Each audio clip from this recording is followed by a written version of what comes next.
1615년 여름, 오사카 성이 불길에 잠기던 그날 밤, 전투에 참가했다고 기록된 수많은 무장들 중 단 한 명의 행방만이 끝내 확인되지 않았습니다. 전사했다는 기록도, 사로잡혔다는 증언도, 도망쳤다는 흔적도 아무것도 남아있지 않습니다. 역사는 그를 그저 침묵으로 지워버렸습니다. 그 이름은 아카시 다케노리, 혹은 아카시 소부라는 통칭으로도 불린 무장입니다. 그는 당시 일본에서 금기에 가까웠던 기리시탄, 즉 천주교 신앙을 공개적으로 지켰던 인물로 알려져 있습니다. 그러나 오사카 성이 함락된 직후 그의 이름은 어떤 기록에서도 다시 나타나지 않습니다. 세례명도, 죽음도, 무덤도 아무것도. 16세기 말, 일본 열도는 오랜 전국시대의 끝자락에 서 있었습니다. 도요토미 히데요시가 천하를 통일한 이후 권력의 지도는 하루가 다르게 바뀌었고, 이 격변의 틈새로 낯선 신앙이 규슈의 항구를 통해 조용히 스며들었습니다. 어떤 무장들은 총보다 더 조용하게, 그러나 더 깊이 그 신앙에 붙잡혔습니다. 포르투갈과 스페인 선교사들이 전한 기리시탄 신앙은 일본 각지에서 빠르게 퍼져나갔습니다. 일부 무장들은 외교적 계산으로, 또 일부는 진심 어린 믿음으로 세례를 받았습니다. 그러나 1587년 히데요시의 선교사 추방령이 내려지면서 신앙을 지킨다는 것은 점점 목숨을 거는 일이 되어갔습니다. 아카시 다케노리는 서일본의 강력한 세력을 형성하고 있던 우키타 히데이에를 주군으로 섬겼던 무장으로 전해집니다. 우키타 가문의 영지 안에는 기리시탄 신앙에 비교적 관용적인 분위기가 있었다고 알려져 있습니다. 아카시가 언제 세례를 받았는지는 정확히 밝혀지지 않았지만 그의 신앙은 단순한 정치적 선택이 아닌 삼깁숙이 뿌리내린 것이었다고 추정됩니다. 그의 세례명은 주스토, 저스토, 즉 정의로운 자라는 뜻의 이름으로 추정됩니다. 그런데 그의 한자 이름 전등 이 세례명과 어떤 관계인지 법명인지 세례명을 음으로 옮긴 것인지 학자들 사이에서 아직 결론이 나지 않았습니다. 이름 하나조차 확정되지 않은 사실이 이 인물 전체를 감싸고 있는 불확실성의 깊이를 보여줍니다. 1600년 세키가하라 전투에서 우키타 가문은 도쿠가와 이에야스에게 패배합니다.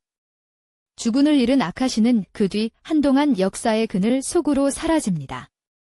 낭인, 즉 주군 없는 무사로서 이 시기 그가 어디서 무엇을 하며 살았는지 기록은 놀라울 만큼 침묵합니다.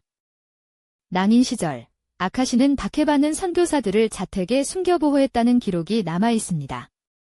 도쿠가와 막부의 기리시탄 탄압이 갈수록 거세지던 시기, 이 행동은 목숨을 건 선택이었습니다. 그는 신앙을 버리거나 숨기는 대신 오히려 위험 속으로 한 발 더 걸어 들어갔습니다. 1614년 가을, 오랫동안 잠잠하던 정치적 긴장이 마침내 폭발합니다.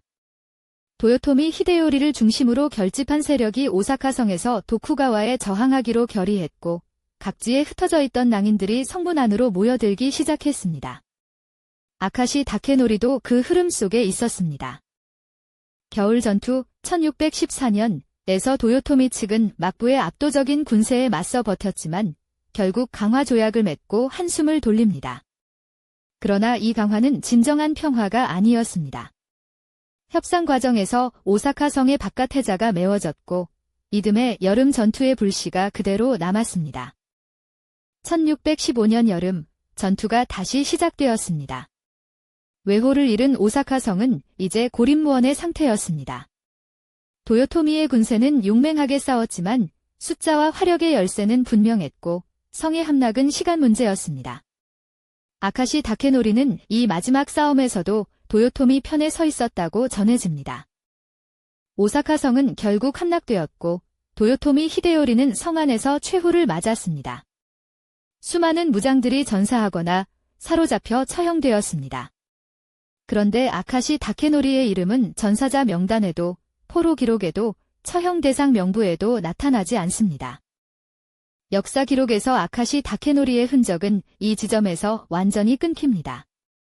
일부 문헌은 그의 사망 연도를 1618년으로 기재하고 있지만 어디서 어떻게 죽었는지에 대한 설명은 어디에도 없습니다. 또 다른 기록은 사망 여부 자체를 미상으로 처리합니다. 어느 쪽이 맞는지 300년이 지난 지금도 확인된 것이 없습니다.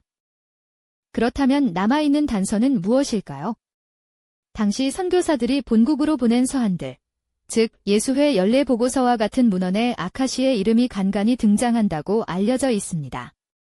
이 기록들은 그가 끝까지 신앙을 포기하지 않은 무장이었다는 점을 반복해서 강조합니다. 그러나 그의 최후에 대한 직접적인 언급은 이 문헌들에서도 찾아보기 어렵습니다. 가장 먼저 떠오르는 가설은 그가 오사카 성의 전투 중에 전사했다는 것입니다. 워낙 혼전이었던 까닭의 신원을 확인하지 못한 채 그의 죽음이 기록되지 않았을 가능성은 충분합니다. 그러나 이 가설은 한 가지를 설명하지 못합니다. 기리시탄이자 저항군 무장이었던 그의 이름이 왜 처형 대상 명부에조차 없는가 하는 점입니다. 두 번째 가설은 그가 살아남아 어딘가에 숨어들었다는 것입니다. 에도 막부의 철저한 감시 속에서 기리시탄이자 전직 낭인이었던 그가 신분을 바꾸고 여생을 보냈을 가능성입니다. 실제로 이 시기 많은 기리시탄들이 신앙을 숨기며 살아남았습니다.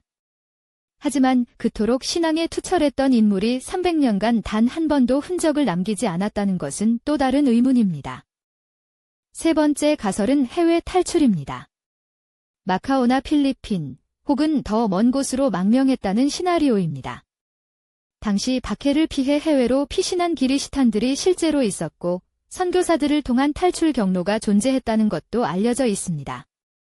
그가 선교사를 직접 보호했다는 기록은 이 가능성에 무게를 실어줍니다. 그러나 해외 문헌 어디에서도 그의 이름이 확인되지 않는다는 사실이 이 가설에 균열을 냅니다. 어쩌면 기록이 없다는 것 자체가 하나의 단서일지도 모릅니다. 에도 막부는 도요토미에 저항했던 인물들의 기록을 조직적으로 삭제하거나 축소했다고 알려져 있습니다. 특히 기리시탄이라는 꼬리표가 붙은 인물이라면 그 지움은 더욱 철저했을 것입니다. 아카시 다케노리의 공백은 우연이 아닌 의도적인 삭제였을 가능성이 있습니다. 신앙과 충성 사이에서 살았던 한 인간의 마지막 선택.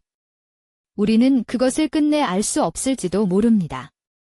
전사를 택했든 숨어들었든 바다를 건넜든 어떤 선택이었더라도 그것은 자신의 신념을 지키려 했던 사람이 남긴 마지막 흔적입니다.